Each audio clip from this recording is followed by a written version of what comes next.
The following is a special video presentation of the Hennepin County Library.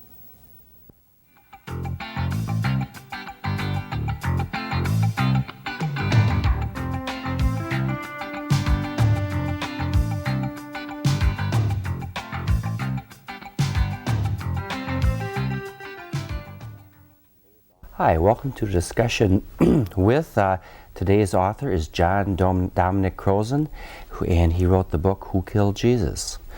Dominic, would you like to tell us a little bit about your book and how long it was in the making? I began working on the historical Jesus, that is what we can know historically about Jesus, about 25 years ago.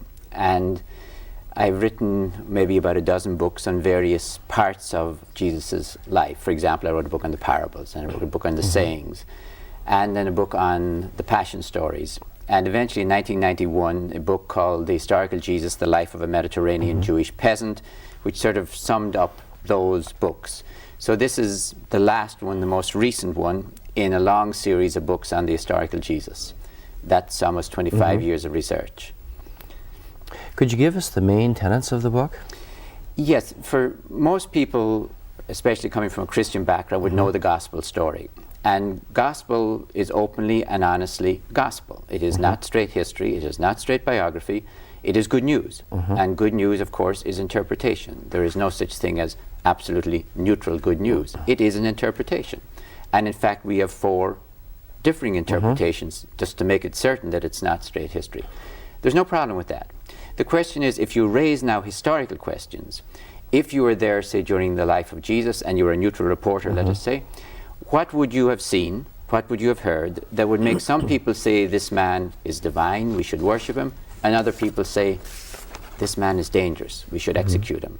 How would you explain that different approach to Jesus? That's really the historical Jesus question, or the quest for the historical Jesus. So this is, as I said, the last in a long series, focusing now especially on the passion stories, or the story of the trial and execution of Jesus. I think most of us, at least Christians, are familiar with the 4 Gospels in the Bible. You bring in 2 more fairly heavily. Would you explain that also? Yes. As a historian, though I work actually on the borderline between history and theology, you have to not just look at the canonical materials, you also have to look at any other early Christian documents, and of course also extra-canonical, extra-Christian documents. But particularly here, apart from the 4 that we know about, Matthew, Mark, Luke, and John, there is a gospel called the Gospel of Peter, which was discovered about 100 years ago. And it's a fragment. It begins in the middle of a sentence at the beginning of the trial of Jesus, and it ends in the middle of a sentence after the resurrection. That is a non-canonical, it's not in the New Testament source. And you have to then ask yourself, is it sort of a source for them? Is it independent? Is it a Reader's Digest condensed version of them? What is the relationship between Matthew, Mark, Luke, and John, and Peter? And what is the relationship between the Gospels themselves?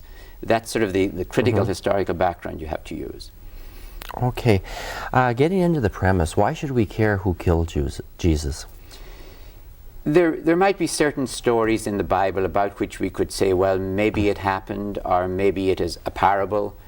For example, if we were to get into a debate, did the parable of the Good Samaritan actually happen? You could say, well, we're wasting our time. The point of the story comes across in any case.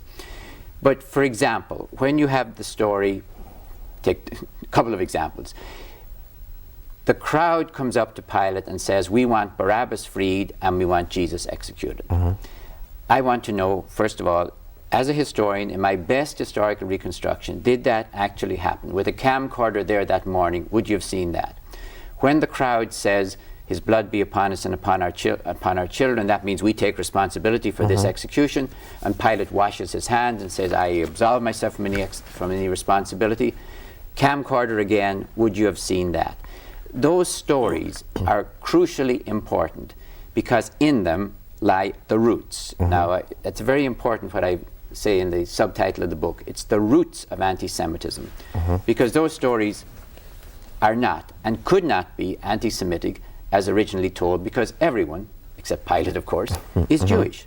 So you have one Jewish group fighting with another Jewish group, Christians being one Jewish group, fighting with other Jewish groups for the heart and soul and destiny and future and leadership of their own people. anti-Semitism is not possible at that stage because you have an intra-family fight, as it were, among Jewish groups. But this becomes crucial later when the religions separate, when Christianity becomes a separate religion from Judaism, and especially in the 4th century, when Christianity becomes the imperial religion of the Roman Empire. Then exactly those same stories, they take on a sort of a lethal edge, and they begin the long, terrible, tragic story of anti-Semitism, which prepares European Christianity to tolerate, acquiesce silently in the Holocaust. Okay, why do you think people have been misled so long about the crucifixion story? Well, if you could imagine, for example, in a political debate, a contemporary political debate, when one group is calling the other, rather serious names as part of the political debate, and then supposing after one person wins and the other loses, they decided to prosecute the person for those names that they called them. That is very close to what happened here. When one when one Jewish group plays the Roman card, as it were, says that the Romans are really on our side and they think that our Jesus is innocent, even though they did execute him, and it's all the fault of this other Jewish group, or of the Jewish authorities. That is, as I said, fighting among Jewish groups in the 1st century. But as soon as the Christians become the Roman Empire, then those stories, heard week after Holy Week, become lethal. And the question is, well, should we do something about those people who did that to our Jesus? That's where the roots become lethal. Okay, quite a few times in your book you mentioned Raymond Brown, author of The Death of a Messiah, and I think he covers almost the same territory with a fairly different conclusion. Would you mind mentioning that? Yes, there is absolutely no debate between us on the horrors of anti-Semitism. We're in complete agreement on that, and that these stories are very dangerous. I think where we disagree is on the question of historicity. Ray would argue much more that these stories are basically historical.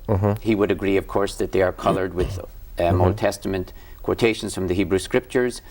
I would maintain that they are much more fictional. For example, I would, as a historian, not think that that scene before Pilate, that is the scene of the crowd, actually happened.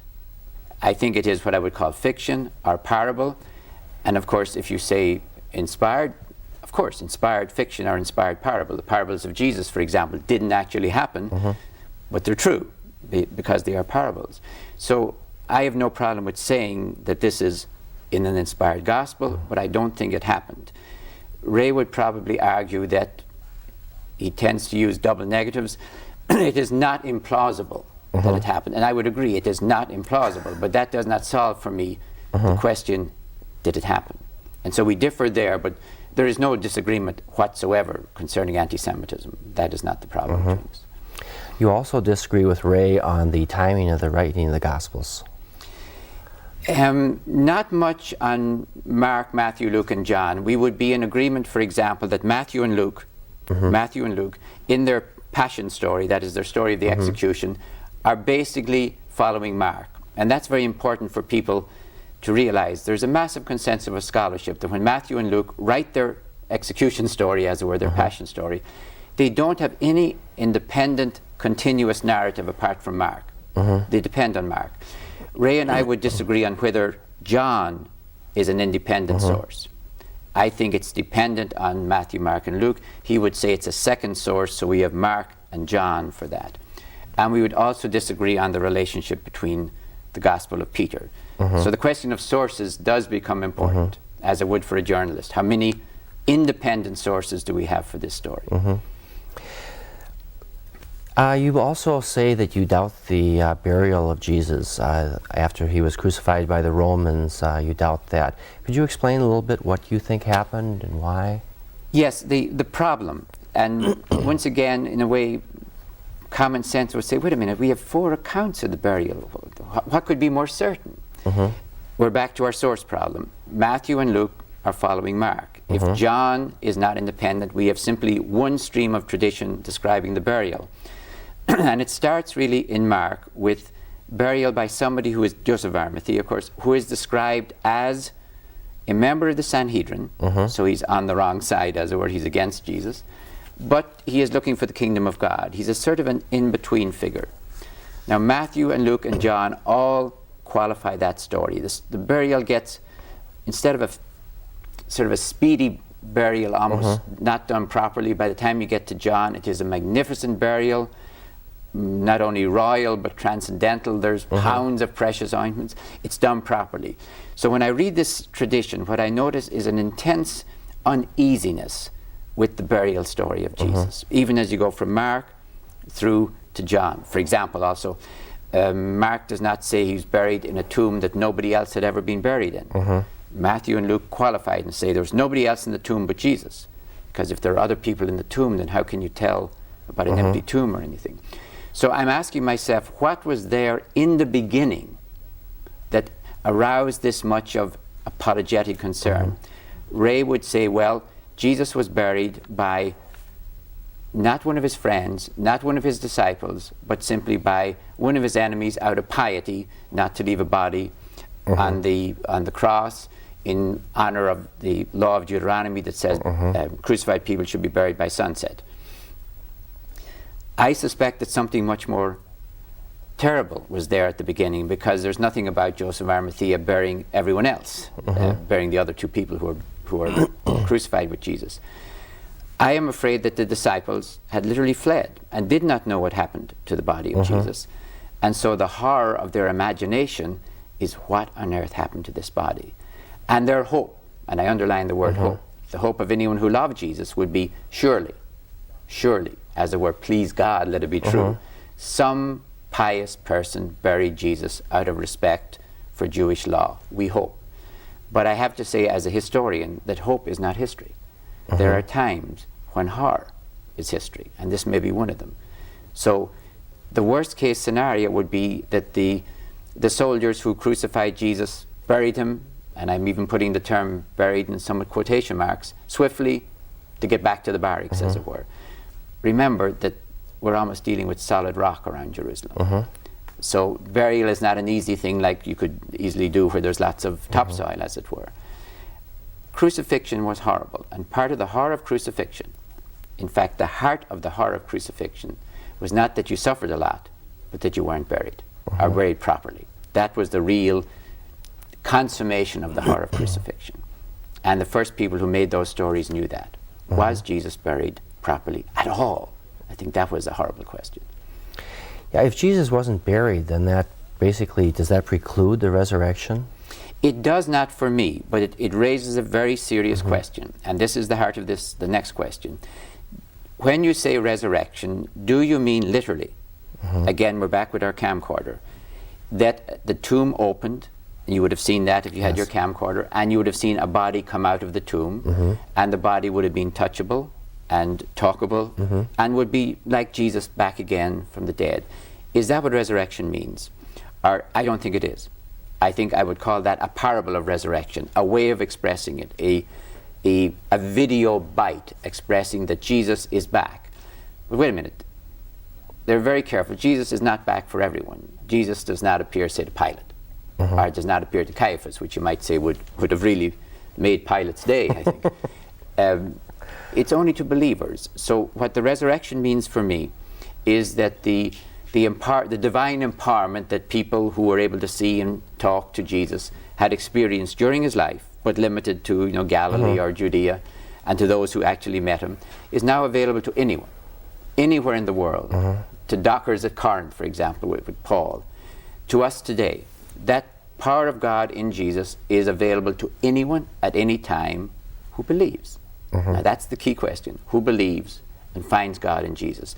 The resurrection is like the breakout of Jesus from the confines of time and place, the first quarter of the first century, in the Jewish homeland, to the whole world and all time. That's what resurrection means for me.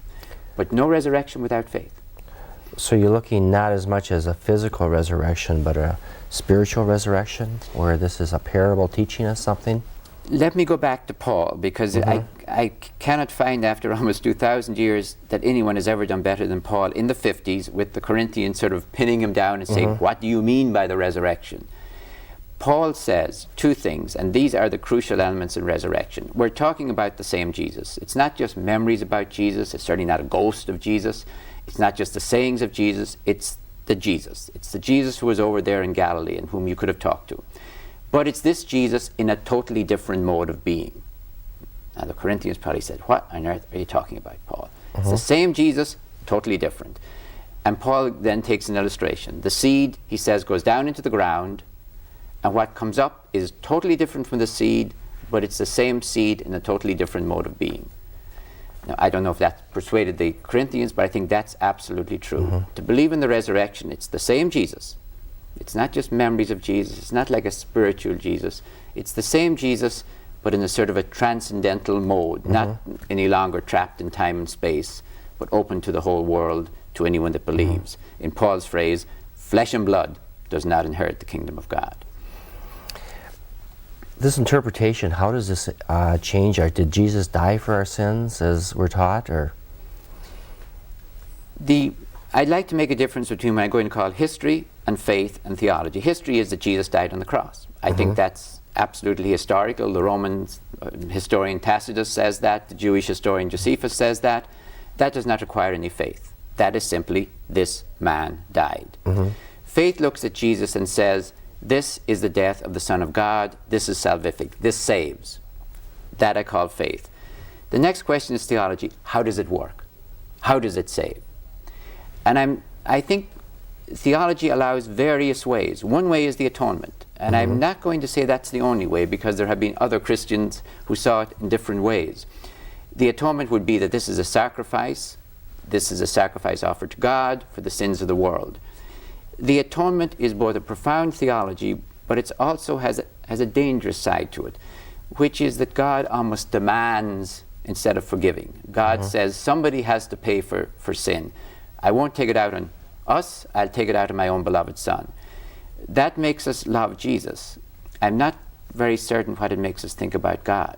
God does not forgive. God excuses, or God takes it out on somebody else. So I would like to leave atonement as one theological way of interpreting Christian faith. But I don't think it should be taken as the only way, because there are other ways of seeing Christian faith.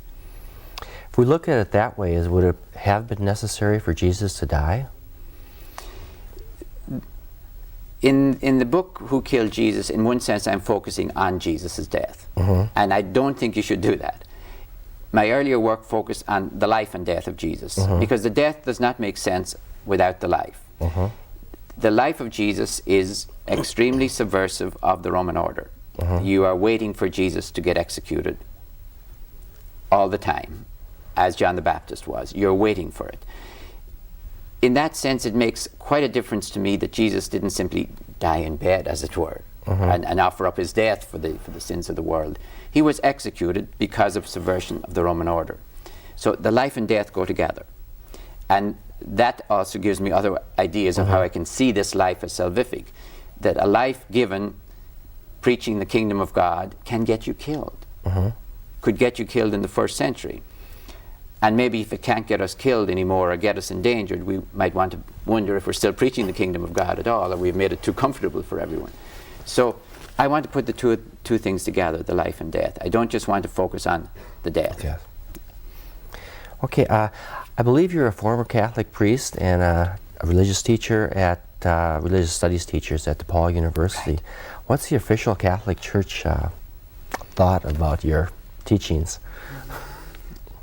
Well, you're quite right. I was a priest. I was in the Roman Catholic religious order from 1951 to 1969, medieval order, and I was a priest from about 57 to 69 for 12 years. And in 1969, I was dispensed and I married, and have been teaching since then at DePaul University, teaching the religious studies department.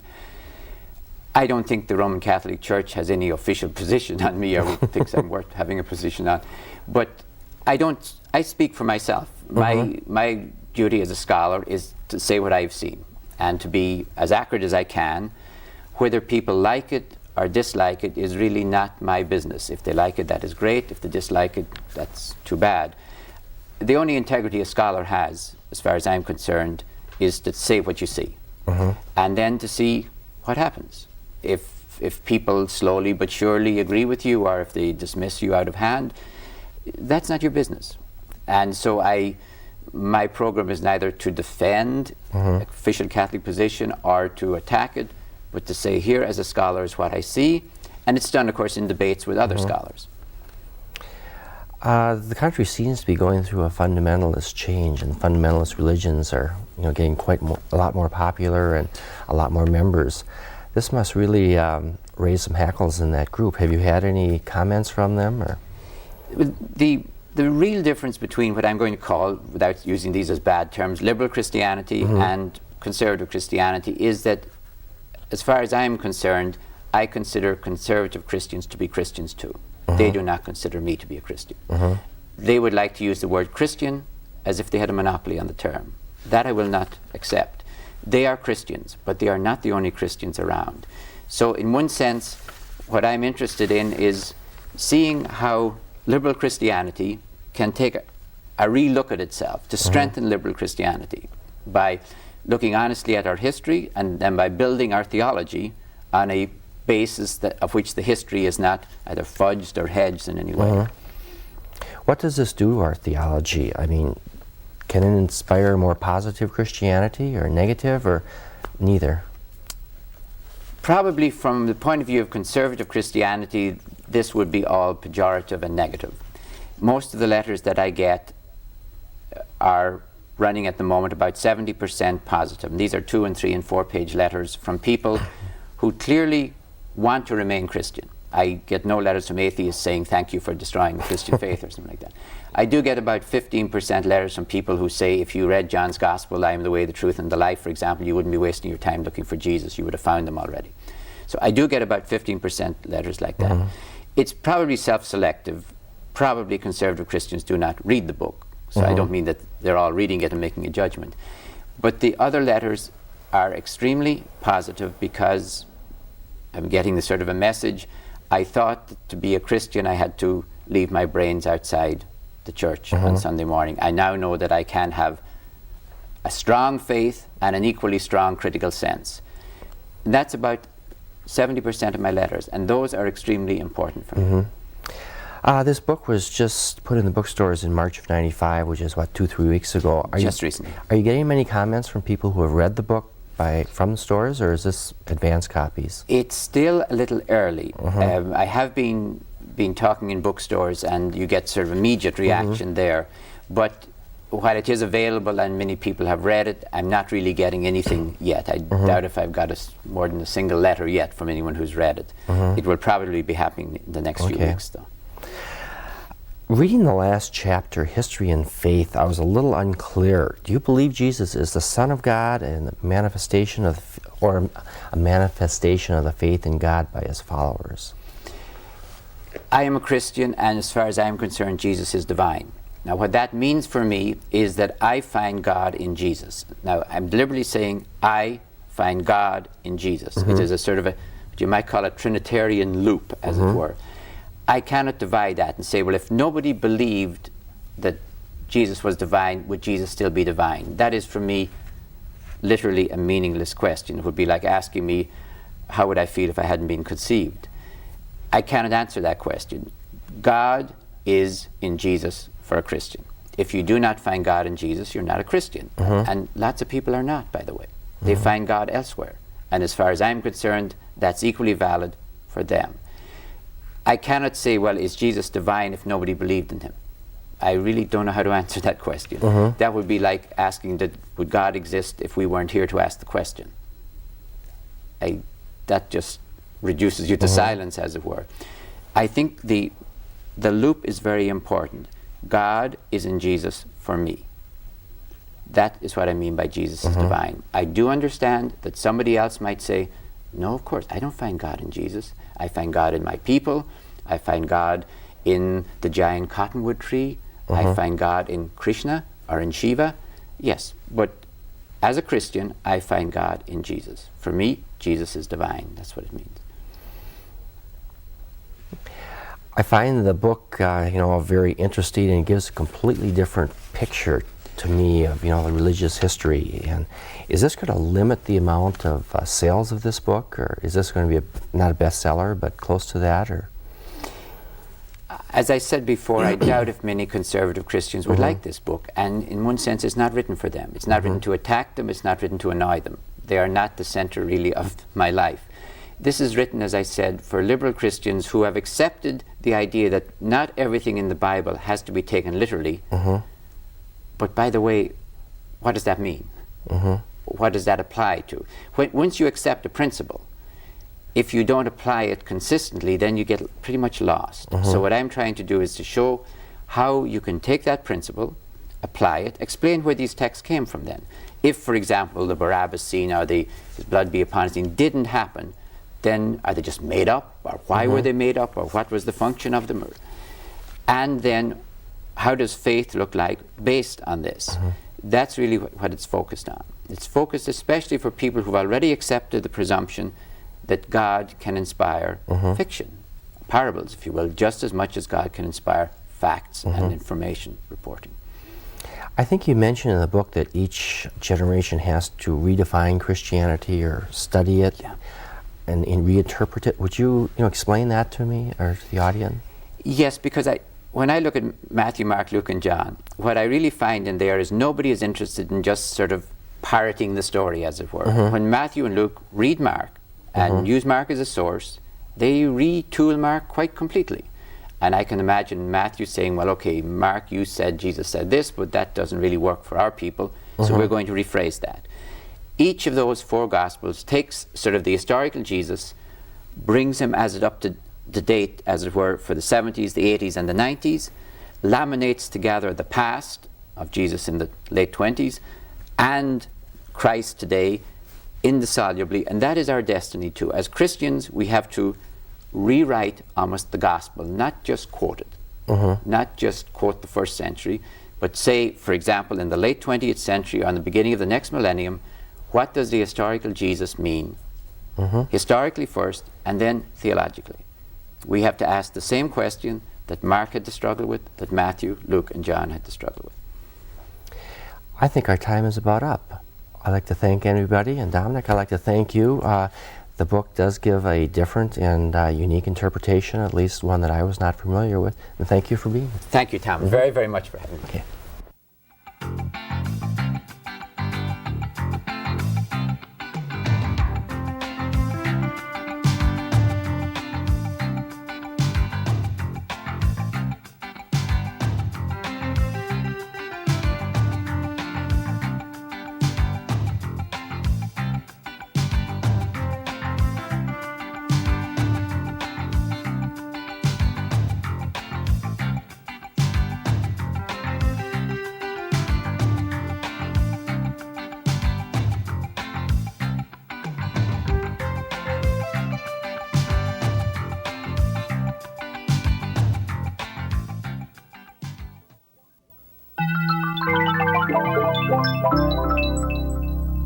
A presentation of the Hennepin County Library.